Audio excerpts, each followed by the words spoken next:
Alhamdulillah wassalatu wassalamu ala rasulillah sallallahu alayhi wa sallam wa ala alihi wa sahbihi ajma'in. Amatenda amalungi era amajjuvu ga mutonzi waffe Allah tabaraka wa ta'ala. Tumusaba okusaasira n'emirembe ku mbaka Muhammadi sallallahu alayhi wa sallam, omubaka yatujjira n'obulungamu n'eddiini entuufu nga eddiini yokka ey'Obusiraamu. Eddiini etali Busiraamu nnyiniyo ne bwasula mu kkanisa oba kereziya ne bwabeera n'empisa kasaabeera nga eddiini gy'alimu si ddiini ya Busiraamu, omuntu oyo aba agenda kuzikirira olunaku lwadda mu maaso ga Allah subhanahu wa ta'ala ng'afiiridde ku ddiini eyo. Aba tagenda kusiŋŋaana mu maaso ga Allah subhanahu wa ta'ala okuggyako muliro nga Allah we yagamba ti ulaika alladhina laysa lahum fil akhirati illa an-nar. Tewali kibalindiridde abo, tewali kibalina ku lunaku lw'enkomerero okuggyako muliro. Wa habita ma sana'u fiha wa batilun ma kanu ya'malun. Byonna bye baakola nga bali mu nsi muno byonna Allah subhanahu wa ta'ala abisazaamu, byonna byali bifu. Wa habita ma sana'u fiha wa batilun ma kanu ya'malun. Byonna bye baakola ku nsi kuno tebyabaamu mugaso, tebyabanga bituufu olw'ensonga baabikolanga tebasoose kutegeera oyo gwe babikolera ow'ekitiibwa Allah subhanahu wa ta'ala. Ab'ebitiibwa bakkiriza mukimanye hafizakumullah tabaraka wa ta'ala ti eddiini yaffe eno ey'Obusiraamu omuntu yenna ayagala okugibeeramu nga mulungamu alina okubeera nga yeekwata ku bintu bibiri. Alina okwekwata ku al-ilm an-nafi', ekyokubiri al-amal as-salih. Alina okubeera nga afaayo okunoonya okumanya eddiini ye. Ekyokubiri alina okubeera nga afaayo okuteeka mu nkola ebyo by'amaze okutegeera mu ddiini ye. Al-ilmu an-nafi' wal-amal as-salih. Ebyo ebibiri Allah subhanahu wa ta'ala bye yatuma nabyo omubaka, yirimu ey'omugaso ne amal as-salih. Bawulama abeera bavuunula aya egamba nti huwa alladhi arsala rasulahu bilhuda wa diini alhaq liyudhhirahu ala ddiini kulli. Babeera bavuunula aya eyo bagamba nti alhuda ye ilmu annafi', ate addiin alhaq ye alamal assalih. Huwa alladhi arsala rasulahu bilhuda, Allah yatuma omubaka we ne huda. Huda yeriwa alilmu annafi', yirimu ey'omugaso. Wa diini alhaqi ye alamal assalih, emirimu emirungi. Ebyo ebiri biteekeddwa okukuŋŋaana mu musiraamu bw'abanga ddala ayagala okubeera ku nsi kuno nga mulungamu. Omusiraamu ateekeddwa okunyiikira n'afaayo n'ayiga eddiini y'owekitiibwa Allah subhanahu wa ta'ala. Olwaleero tewakyali byekwaso, ebyekwaso biweddewo. Omuntu asobola butereevu okutuula w'atudde n'ayiga eddiini ye. Emisomo gijja ku ssimu kw'oli.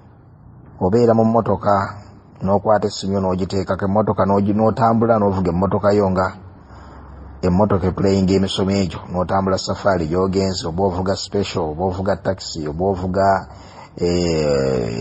bino birukululana ebigenda e Mombasa, ebigenda luddawa. Wonna w'oli osobola okubeera nga oyiga eddiini y'owekitiibwa Allah subhanahu wa ta'ala. Kino nno tekijjaawo kubeera nti nno okusomera eddiini mu mizikiti kiri asharafu, kyankizo okusinga okugisomera ku masimu. Okusomera eddiini mu mizikiti n'owulira nti nno ku Sande wabaawo amadalasa n'okuŋŋaana nga mu madalasa ago oba buli Lwakutaano oba buli Lwakuna okusinziira ku nteekateeka bannannyini kitundu gye babeera baateekateeka okusinziira ku mbeera y'abantu b'ekitundu ekyo, oba ogendanga buli magaribi oba isha oba emisomesomesa oluvannyuma lw'essola wa hakadha. Eyo ensoma yankizo okusinga ensoma y'essimu olw'ensonga nti erina ebyenjawulo ebigyeyongerako. Nabbi sallallahu alayhi wa sallam yagamba nti wamajtama qaumun fi baitin min buyutillah yatluuna kitaba allahi wa yatadarasuunahu fima bainahum illa nazalat alayhim as-sakinah wa ghashiyatuhum ar-rahmah wa haffathum al-malaika wa dhakarahum allahu fi man indah. Abantu bakuŋŋaana mu kifo nga basoma eddiini y'ekitiibwa Allah subhanahu wa ta'ala nga bajjukiza Qur'an n'amateeka g'omubaka Muhammad sallallahu alayhi wa sallam. Allah yagamba nti nno nazalat alayhim as-sakina, Allah abassaako obutebenkevu. Abantu abo Allah subhanahu wa ta'ala alina ekintu ekyamakulu kyabateekako, ng'ekintu ekyo kigarantinga sefute yaabwe mu maaso ga Allah subhanahu wa ta'ala. wa ghashiyatuhum ar-rahma, okusaasira kwa Allah subhanahu wa ta'ala ne kubabikka. wa haffathum al-malaika, malaika ne zibawambaatira. wa dhakarahum Allahu fi man inda, Allah n'aba mentioninga eri bamalayika abali mu ggulu nti mulaba baddu bange mu nsi. Kikumalira okubeera nti majalisi dhikr, ebifo abantu we batuula ne bayiga, omubaka sallallahu alayhi wa sallam yaziyita riyad al-janna, bifo mu bifo by'omujjana. Awo mutuula ku muzikiti, oba guli mu kyalo oba guli mu kibuga, oba omuzikiti mutono nnyo oba munene nnyo, oba abasomesa musomesa w'amaanyi nnyo oba musomesa ali ku ddaala eritatuuka ku eryo ery'amaanyi. Almuhimu muli mu kusoma ddiini ya Allah, muzze kye bakuŋŋaanyisizza kutegeera Allah subhanahu wa ta'ala. Ogaddewo edduuka lyo wakiteeka ku puroguraamu yo nti nze olunaku bwe luti nkola bwe nti, nze obudde bwe buti mbeera wano. Subhanallah, ekyo kyokola kyemuliko ekyo fi riyadi min riyadi aljanna, muli mu kifo muli fi ekyo kyoliko rawda min riyadi aljanna, kifo mu bifo by'omujjana, kifo mu bifo by'omujjana. Kitegeeza ki? Ekyo ekifo kye mulimu kigenda kubafuukira ensonga y'okubeera nga mutuula mu jjana y'owekitiibwa Allah subhanahu wa ta'ala. Nabwe kityo ibaada Allah, tunyiikire tuyige eddiini y'owekitiibwa Allah subhanahu wa ta'ala. Eddiini bagiyiga mu mbeera bbiri. Embeera esooka si buli omu nti asobola okugifuna, ate embeera ey'okubiri buli muntu asobola okugifuna. Embeera esooka kwe kubeera nti nno omuntu atuula n'akwata Qur'an agiyingiza mu mutwe, n'akwata ebigambo bya Nabbi sallallahu alayhi wa sallam n'abiyingiza mu mutwe, n'akwata ebigambo by'abasahaba, n'akwata ennyonnyola y'abaulama ey'ebigambo ebyo, n'ayiga entematema y'amasail, n'amanya nti kino kiri wano, kino kitegeeza kino, wano Nabbi yali ategeeza kino, wano Allah ategeeza kino wano. N'abeera nga alina okuyiga olulimi Oluwarabu, asobole okubeera nga bw'asoma etteeka lya Allah ategeera kye litegeeza, bw'asoma ebigambo bya Nabbi ategeera kye bitegeeza, bw'asoma ebigambo by'abaulama ategeera kye bitegeeza. Wahakadha, ekyo kyetaaga obudde, okuweerayo ddala obudde, okutandikira ddala mu masomero oba mu mizikiti egirimu halakaati ez'okuyiga. Ekyo kitaalya ddala obudde, omuntu n'ayiga mwaka 2, 3, 5, 10, 20, 45. Omuntu gy'akoma okutuula n'okutwala obudde obungi ng'ayiga, gy'akoma okukenkuka eddiini y'owekitiibwa Allah subhanahu wa ta'ala. Allah yagamba nti waja'alna minhum a'imma yahduuna bi amrina lamma sabaru wa kanu bi ayatina yuqinun. Allah asitula abamanyi n'abafuula abagobererwa mu kumanya ne mu kukolera kuyirimu. Ekyo nga bakituukako ddi? Allah yagamba nti lamma sabaru, bwe baatuula ne bagumiikiriza ne bagenda mu maaso ne berekereza otulo ne batwala obudde bwabwe nga bali mu kusoma. Abantu beebase bo bali mu kubikkula bitabo, abantu bali eno bo nga bali ku bino. waja'alna minhum a'imma yahduuna bi amrina lamma sabaru wa kanu bi ayatina yuqinun. Kyekyokubiiri okubeera nga omuntu oyo yasomanga ng'alina yakiini nti bino bigambo bya Allah, bino bigambo bya Nabbi sallallahu alaihi wasallama, buno bwe bulungamu obugenda okumponya n'okwonya abantu. Bino nno bwe mbitegeera ne mbikolerako ngenda kuyingira ejjana. Bino nno bwe mbitegeera ne mbitegeeza n'abantu, abantu abanaabiwuliza n'ababigoberera bagenda kuyingira ejjana. Yaqiini. wa kanu bi ayatina yuqinuuna. so si kubeera nti omuntu asoma busomi, asoma nange kansomeko kanfuneko ku diguri, nange bagambe nti nze ndi munnamadiina, bagambe nti nze ndi munna Sudaani, bagambe nti nze ndi munyamani, nze ndi munna Dubai, nze ndi munna Biraali, nze nafulumya Bugembe, nze ndi Wembaale, nze ndi la. Wabula omuntu asoma ng'alina ebintu bibiri: saabiri, mweteefuteefu, gumiikiriza. Embeera y'okusoma ebeeramu oluusi obwavu, embeera y'okusoma oluusi ebeeramu okwerekereza otulo, ebaamu abantu abatali bazuukufu abaafa amaaso n'emitima, okukutwalanga ali mu kutwala obudde n'ebirala bingi, ali mu kwonoona future yo n'ebifaanaganako bwe bityo. Naye saburu, olina okubeera omugumiikiriza n'ogenda mu maaso. Ekyokubiri, yakiini, kubeera nga olina yakiini nti kino kyendiko bwe buluŋŋamu bwennyini. Oyo nnaafaanaganako bw'atyo y'abeera imaamu. Allah bw'asitula amadaala fi ddaaraini, ku dduniya ne ku akhira. yarfa illahu alladhina amanu minkum walladhina utul ilma darajat. Allah asitula abakkiriza mu mmwe ate n'asitula abamanyi mu bakkiriza amadaala. Allah n'awusikanga agamba wallahu bima ta'maluna khabir, wallahu bima ta'maluna khabir. Allah bado byawunsika aya ng'ategeeza nti nno mukenkufu ku ebyo byonna bye tukola. Eyo aya ngenda kugijjako naye nga sinagijjako. Wano emabega waliwo ensonga nkulu. Kye kigambo Sheikh al-Islam Taymiyyah rahimahullah kye yagamba bisabri wal yaqin tunaalu al-imamatu fi ddin. Ebintu ebiri birina kuŋŋaanya muntu okubeera nga mugumiikiriza ate nga alina yakiini ku kyaliko, alina yakiini ku byasoma, mutebenkevu nti buno bwe buluŋŋamu obwava eri Allah subhanahu wa ta'ala. Wano we wali okuwona kwaffe, wano we wali okuwona kw'abaddu.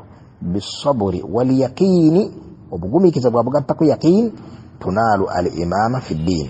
Bawula bagamba nti man thabata nabat, anywera amera, anywera amera. Togenda kujja otuleko butuuzi mu halaka otulekaawo obeereko wano oweewunzike muno wiiki emu bbiri ssatu akhalasi owunzike gwenga biwedde oli mumanyi kubanga atuddeko wali n'otulako wali, oba nti ojje otuleko mu ssomero osomeye omwaka gumu myezi mukaaga naye kati nze nafuuka mumanyi. Nedda, man thabat atuula n'anywera, nabat oyo yamera, yamera. Kyetaagisa omwaka kikwata ogwokubiri. Ndi ku muteeko ogusooka ogw'okuyiga gwenkoonyeeko, ogw'okubeera nti omuntu akenkuse mu ddiini, amateeka g'ekitiibwa Allah subhanahu wa ta'ala ageetegeerera bulungi. Man thabat nabat, man thabat nabat, omuntu anywera amera. Olina okugumiikiriza ogende mu maaso, ogende mu maaso. Omwaka gumu tegukufaananya, tegukulekanga bwe wali emyezi mukaaga egiyise. Emyaka ebiri tegikuleka nga bwali omwaka gumu ogwise. Emyaka etaano tegikuleka nga wali emyaka ebiri egiyise. Emyaka 10 tegikuleka nga wali emyaka etaano egiyise. Wahakaza gyokoma okunywera, gyokoma okubeera nga okakata, oyongera okutegeera n'okenka amateeka g'ekitiibwa Allah subhanahu wa ta'ala. Allah bayogerako abo n'aga nti warrasikhuuna fil ilmi, abo abaakakata ne banywera mu kumanya. Okukakata okwo mu kumanya tekusobola kujja mu mwaka gumu oba ebiri oba esatu oba ena. Nedda, ne bw'obeera oli mugezi nnyo gyokoma okutuula maalumadi zikoma okuyiikako. Y'ensonga lwaki ne bwebeera mu irimu ya dduniya, omusawo omugezi ennyo n'asoma emyaka 4 n'adda wali n'atuula neyekola eddwaliro wali ewewe n'eddira wali wabbali yekka nti kakati nze nange dokita nasoma kalasi. Baamutikira dokita, naye mwana wattu wadde mugezi nnyo tasobola kufaanana nga musajja. Ne bw'abeera nga teatuuka ku levu y'obwa dokita naye yasoma n'atuula mu ddwaliro n'awangaala ne baddokita ng'awaweereza baddokita oba assistant dokita ali kugamba ali ku ddaala ate yatuuka lya dokita naye atambulira awo, atuuka n'abeera mukenkufu nnyo ku bintu by'akola. Subhanallah, n'atuuka n'okubeera nga olw'obukenkufu n'emyaka gy'amaze mu saavisi ng'aweereza alaba bino akola bino atunula bino alabi, n'atuuka okubeera nga ne bw'ateekawo eddwaliro erirye asobola okubeera ow'omugaso okusinga omuntu alina tayito y'obwa dokita. Nabwe kityo man thabat nabat, nywera ogende mu maaso osome. Tugamba nti nze mmaze Madina alhamdulillah nafuna gundi yange ne male Madina, nze nafuna gundi yange ne male Bilali, nze nafuna gundi ne male Mbale. Nedda, dda mu field, soma, yitamu bitabo, mpola mpola, genda mu maaso, yitiriza nnyo okubeera nga osomesa ebbanga ly'omala ng'oli mu field gy'okoma okubeera ng'oyongera okutegeera eddiini, Allah gy'akoma okubeera nga akuggulirawo. Ogwo nno omuteeko ogusooka ogw'okubeera ng'omuntu anyiikira ne yeefubako ku ddiini ow'ekitiibwa Allah subhanahu wa ta'ala, n'abeera nga kennyini asobola okwetegerera amateeka, n'abeera nga amanya ebifa mu bitabo by'abaulama, amanya ebigambo bya Allah, amanya ebigambo by'omubaka sallallahu alaihi wasallam. Abaulama bannyonnyola ekintu akitegeera bulungi nnyo, bw'asoma fatuwa y'abaulama asobola okutegeera mu kyetegeeza, n'agiteeka mu kifo kyayo, n'agituusa ku bantu. Hakaza ekikwetaagisa okubeera nga weewaayo n'owummuza ensonga endala, ebiseera byo ne focus yo n'ogiteeka kunoonya amateeka g'owekitiibwa Allah subhanahu wa ta'ala. Kati omuteeko ogwokubiri ogw'okumanya, ogwo buli musiraamu yenna asobola okugubaako, era ogwo omuntu agusuulirira n'agugayalira n'aguta gumufuulira ddala omwononefu. Ate omuntu agwekwatako asobolera ddala okubeera omulongoofu yennyini, subhanallah, n'atambula mu nsi muno nga n'amateeka ga Allah subhanahu wa ta'ala ng'ageekutteko bulungi. So nga Oluwarabu talumanyi, nga n'ewaabwe gyali tavuddeyo ku kitundu kwali, weeguliwa guno gwe gw'okubeera nti omuntu abeera mu bifo ebirimu okujjukizibwa. Mu jjuma abaayo, ate bw'abaayo n'abeera n'omutima nga muggufu, so si kujja buzzi nti twazze ku jjuma. Ng'abangi bwe bagifuula enkola nti amala kulinda mwaziina yaziina, n'alyoka atandika okugulawo edduuka, n'alyoka aggalawo edduuka, n'alyoka agenda atawaaza, ye ateeba wali nti kakati nja kutuukawo eddakiika ntono nnyo nga bakema essala y'ejjuma, khalas. Oyo n'abeera ali fi jahalin mutbaqin, ng'ali ku butamanya ne bumubikka awamu n'ekyo ng'ejjuma zisaala, naye nga ebintu bingi nnyo ebiri mu busiraamu ebyogerwako ku jjuma n'ebijjukizibwa abasiraamu ng'abigwamu. Lwaki? Kubanga omutima gwe gwagayaala okubeera nga gujjukira. Wala tuti man aghfalna qalbahu an dhikrina wattaba hawa wa kana amruhu furuta. Kakati oyo alina omutima ogwagayaala, atebenkera alaba mupiira, atebenkera alaba bino ebintu ebiri ku TV, atebenkera asoma mawulire, bukedde akatabo akajjeero n'akatuusa kuli Vision amujeero n'amuza kuli, naye okutuulawo abanga atudde ku mpiso, abanga ekintu ekimu kya mutima. Oyo nalina okwerwanako. Ejjuma okubeerayo, Yidi okubeera mu abo wagenze okusaala Yidi basadde, leka kubeera mu abo khatibu ayimiridde abasaazizza, okubeera nga ayimiridde ate okubaako kyabajjukiza, gw'oyanga okwata engatto, odduka ogoba sumbuusa, odduka ogoba bino, odduka ogenda bino. Nedda, tuulawo, wuliriza. Tofuna ka chance nga luwa omuntu alina kyakujjukiza ekya Allah, ddala ng'omuntu yalimu abagwanira okuggyibwako irimu, okuggyako ng'oteekayo amatu n'owuliriza. Kiki kigenda okutaasa omwoyo gwo? Kigambo kimu kyokka bwe kiti kisobola okukununula mu muliro. Kigambo kimu kyokka bwe kiti kisobola okukusitula amadala mu jjana. Wahakala okubeera mu duruusu eziteekebwateekebwa ku mizikiti, okubeerawo mu duruusu eziteekebwateekebwa mu nnaku ez'enjawulo ng'olunaku lw'Essande, ng'olunaku lwaki, okubeera nga edduruusu ezo ozibeeramu.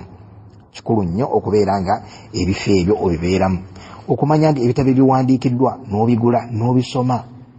Bw'obanga olina bbidi esoma bukedde, oteekeddwa okubeera ng'onenya omutima gwo ogwo ogukaluubirirwa okubeera ng'osoma ekitabo kyonna mu bitabo ebikuwandiikiddwa ku ddiini mu lulimi lw'otegeera obulungi.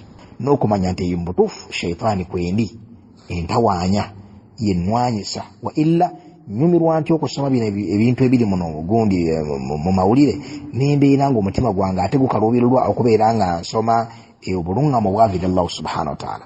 Bwe mba nsobodde okusoma ebyawandiikiddwa Dennis ne Kate ne Ani nani n'embeera nga ate nkalubiziddwa okubeera nga nsoma ebintu ebirimu obubaka obuvudde Allah subhanahu wa ta'ala, oteekeddwa okumanya nti sheitaani ogirwanyise.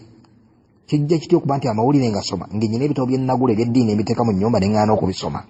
Wahakadha gy'okoma okubeera ng'ebintu ebyo obibeerako n'okuliza programu z'omanyi nti no programu ezo zirimu okuyiga eddiini w'ekitiibwa Allah subhanahu wa ta'ala, n'ozigobereranga munnange ogenda kubeera mu nsi muno ng'ebintu ebiri halaali obimanyi. Tuwakwata aya, tuwakwata hadithi, ebigambo by'abawulamu ebyo tobiyitibwa bikwata mu Luwarabu, naye wawulidde nti omumanyi gundi agamba bw'ati, nabbi yagamba bw'ati, Allah yagamba bw'ati, abamanyi ensonga ndibagyogerako bati, kino ekintu bawulaba bakyegattako ntekikkirizibwa, kino ekintu bawulaba bakyegattako ntekikkirizibwa, kino ekintu kitamwa. Wahakadha ebyo ng'obijja kuki? Just kutula butuuzi n'owuliriza. man thabata nabat, omuntu atuula obutuuzi mu bifo ebyo n'awuliriza,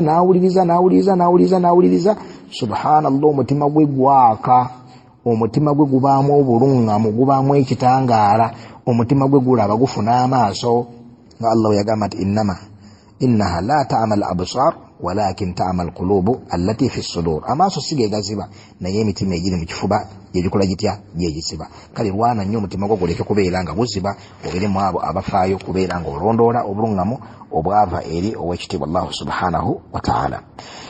Naam, kakati ibadallah, mu aya eno Allah tugambe nti yarfa illahu alladhina amanu minkum walladhina utul ilma darajat wallahu bima ta'maluna khabir.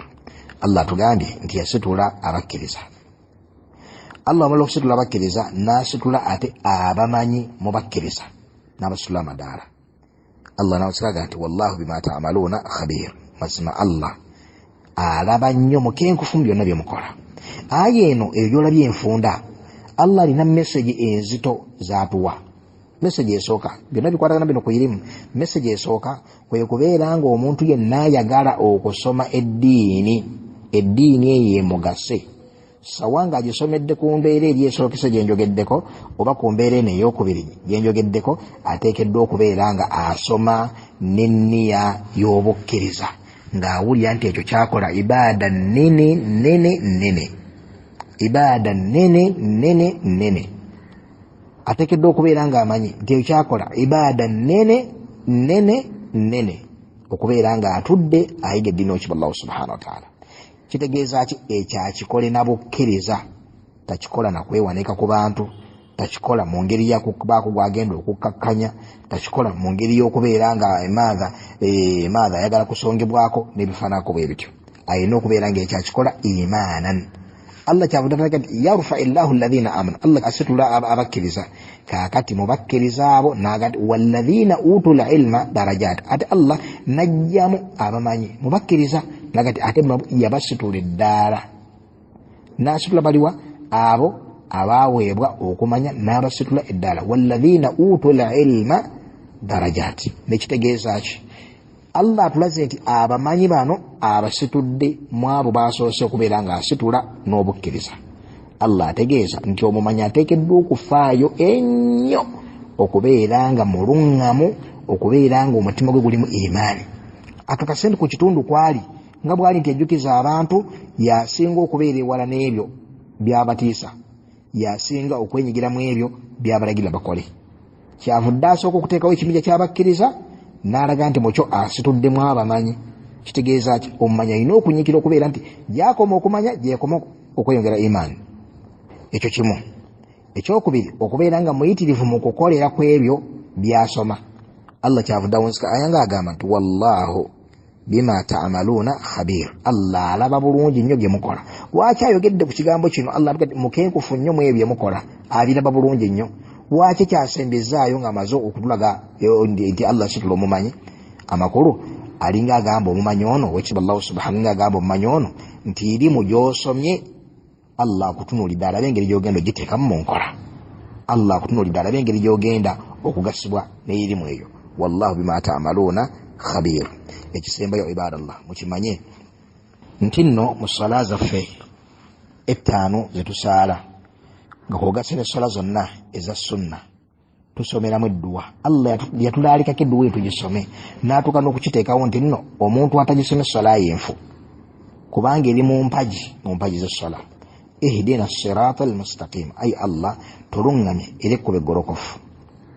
Sirata alladhina an'amta alayhim, ekkubo etukusaba Allah gyekkubo lyabo bwe yateekako ebyengera. Be baani? Bannyonnyola mu aya eri mu surati Nisa, ومن يطع الله والرسول فأولئك مع الذين أنعم الله عليهم من النبيين والصديقين والشهداء والصالحين وحسن أولئك رفيقا. omuntu yenna agondera obugondeza Allah n'omubaka we, Allah agenda mmuteeka n'abo bye yasitula. Be baliwa? Be bannabbi ne basiddiiqi n'abaakakasa amazima n'abafiira mu ddiini n'abalongoofu. Kogondera Allah subhanahu wa ta'ala, Allah akuteeka nabo. Kaakati omutonzi waffe ow'ekitiibwa Allah subhanahu wa ta'ala atugambye wali tumusabe atuteeke mu kibinja ky'abantu abo. Be baliwa? be bannabbi ne baani naye kiki kitendo kiki baali naabo Allah baayisaabo bawadde ebyo bamenshoni zaawo bannabbi ne basujjeko ne baani baali n'ekitendo ekitendo kino ogenda kitegeerera ku dduwa ze eno ng'eggwayo bwe tumaze omumusaba ateke an'amta alayhim byatake ebyengera n'atugamba nti ghayril maghdubi alayhim wala ddaalin ay Allah totuteeka mu abo be wasunguwalira be baliwa be bayahudi abaamanya ne batakola bayina irimu tebagikolerako alyahud waman naha nahwahum na buli yenna akwata ekkubo lyabwe ne bw'abeera musiraamu omuntu yenna kasabeera nga alina kyamanyi ku ddiini naye nga fasikun nga mwonoonefu oyo aba ali ku mbeera ya kiyahudi Sufyaani bunu Uyayna kyava agamba nti man fasada min ulamaina fafihi shabahun bilyahud ayonooneka mu bamanyi baffe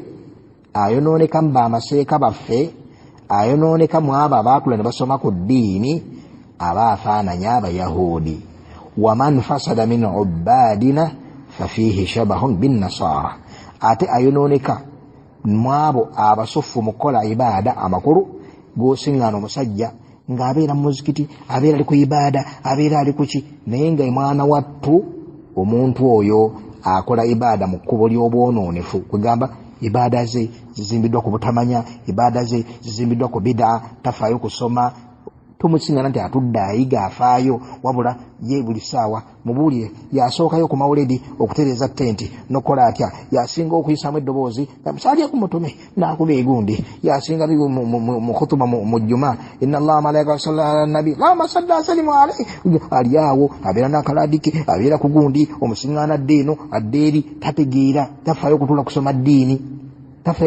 ddiini swala ewedde allahumma anta salam yasooka okwanika emikono n'okuddamu amiina ebintu ebya bida yakulemberamu zitahalii ne talakaini nga batwala omufu n'ebifaanaganako bwe bigamba munyiikivu mu bintu byalowooza nti ddiini munyiikivu nnyo hatha fasid oyo mwonoonefu omu n'ekyo obwonoonefu bwe buli mu kukola ebyalowooza nti nno asinza kati waman fasada min ubadina fafihi shabahun binnasara ayonooneka mu abo abanyiikivu mu kukola abalina embeera y'ekinasara nga bw'osiŋŋaana abazikiri bw'osiŋŋaana ng'obulamu bwabwe tebafaayo kusembera wali b'amaseeka kubasomesa ddiini wabula beefunayo akakundi kaabwe ne babeera eyo bali bamanyi nti nno batugamba nga tukyali muzikiri kalenge batujjukiza ne bagamba nti wattaqullah wa yuallimukumullah bweyitiriza kutya butya Allah ajja kukusomesa netambula ne batujja wallahi wantu nga tutya n'okwazina we batujje ne tugenda mu muzikiti wali ne batuyimirizanga ati bayani ya baada al-magharibi yo n'olyoka oyimirira wenna n'okankana oti bagamba nedda oyo lirimu iringanga mupiira bw'ogukasuka ku kisenge gukuddira ebyo byogamba abantu bigenda kukuddira la ilaha illallah nga tebamanyi nti nno ekyo kigwana batiisa butiisa nti omuntu olw'okuba tomanyi ogenda kwogera bya butamanya ne bw'ogattagattamu ebituufu bwe byolabanga ebituufu oba biyinza okuba nga na bituufu ddala naye ng'obitabudde mu butamanya kati ebyo byokubya abantu bitamanyi bigenda kuddira olina kusooka n'oyiga n'olyoka okola ddaawa olina okusooka n'otula n'olyoka okola ddaawa so si kubeera nti nno omuntu agati nedda kutya butya Allah wa yuallimukumullah nedda nabwekityo omusiraamu ateekeddwa okulwana ennyo okukakasa nti egyo emiteeko ebiri tagigwamu tabeera mu bamanyi abatakola wadde okubeera mu abo abakola nga tebalina irimu ebyo bimukuŋŋaanirako n'abeera nga amanyi ate mu ngeri yemu ng'ateeka mu nkola oyo yagudde wali Allah weyo gwayanukudde edduweeri an'amta alayhim ihdina sirata almustaqim sirata alladhina an'amta alayhim Allah ajanukudde eyo amutaasiza bino ebibiri byamwekingiriza nabo ghayril maghdubi alayhim tonteekamu abamanyi abatakolera ku byabamanyi bakaliisa n'abalala bafaanana wala ddaalin wadde ababuze bw'osiŋŋaana nga banyiikivu mukola ibaadaati nga bazikolera ku butamanya obutongole. Saba Allahu subhanahu wa ta'ala tugase n'ebigambo bino abiteekemu omukisa abeere nga agasa nabyo omwogezi waabyo n'abo babituusaako. Waffaka Allahu aljamii lima yuhibbuhu wa yarda walhamdulillahi rabbil alamin.